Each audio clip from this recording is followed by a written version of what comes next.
Have you ever tried to read a friend's mind? It's pretty hard, right? Well, debugging is a bit like that, but with our code.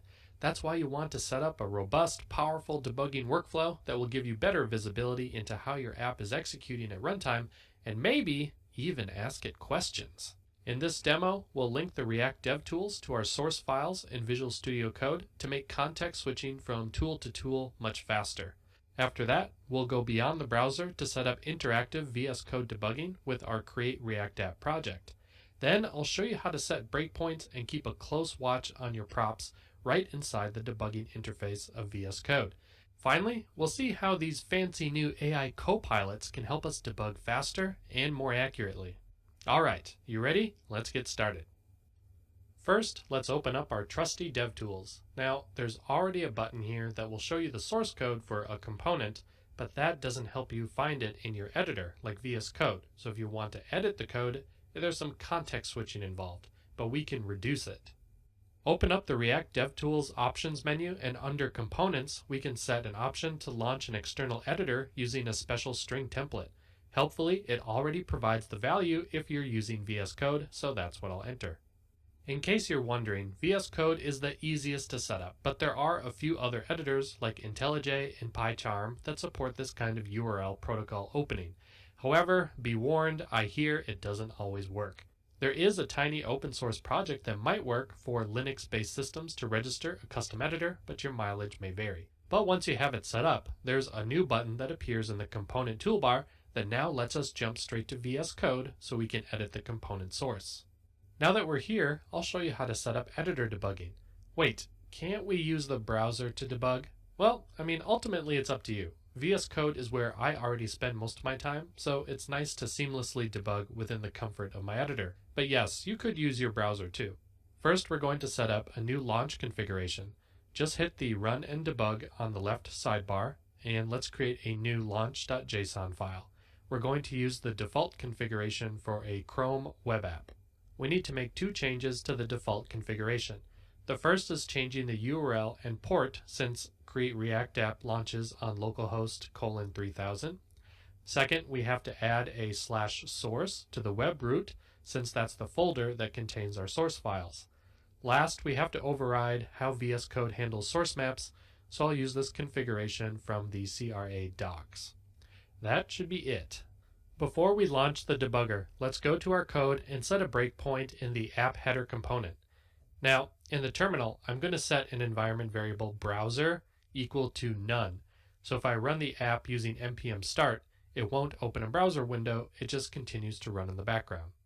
And now if I launch the debugger within VS Code by pressing the F5 button, or you can also press play, it opens a browser window, and boom, we've hit our breakpoint. This toolbar that shows up has some buttons that allow you to continue, step over the code, step into the code, which goes inside the function, or get out of a function if you're too deep in the weeds. I'm going to continue to play so it finishes loading the page. One of the many superpowers you'll get when using interactive debugging is being able to watch variables. You see this Watch tab? Add any variable in the scope here and you can watch it change in real time. You can use this to watch props or state values, for example. I'll watch this size variable that represents the browser width, which comes from a context.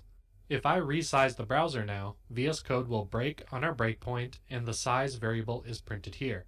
But that's not all. Maybe I want to only break when size is small, so I can right-click the breakpoint, click Edit, and add an expression. Now this will only get hit when size is small. There's a lot more you can do with VS Code debugging, but I hope you can see how powerful it is. No more console.logs scattered around like breadcrumbs, my friends. The final killer feature of your debugging workflow is an AI copilot. A copilot is a modern piece of software that handles complex cognitive tasks on your behalf. It might use a natural language interface like chat or as you type code. Microsoft Windows has its own copilot built in, as well as much of the other Microsoft tools like ChatGPT, Bing, and Office 365. Copilots are definitely their own course, so I'm just going to show you what it looks like in action when debugging and how powerful they can be.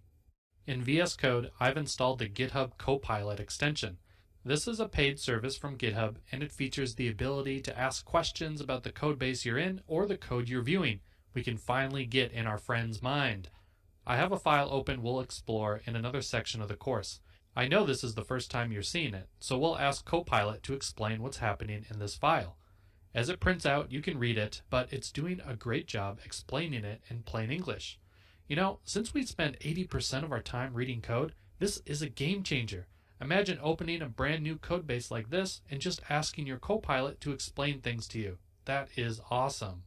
The primary thing it can do is generate code for you, like in this sale timer. If we want to change the color of the text to red when there are 5 minutes left, all I need to do is describe in a comment what I want, and voila, Copilot has created a new code path for me.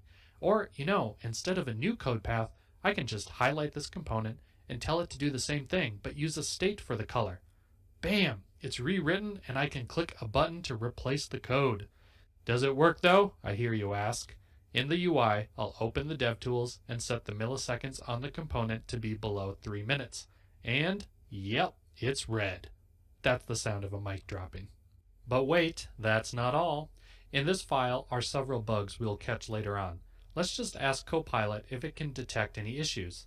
Sure enough, it has some suggestions, and it actually finds the bug we'll walk through and fix together.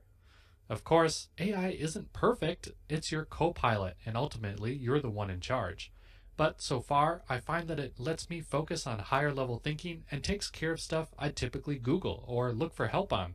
In other words, it makes me feel like Ash Ketchum from Pokemon.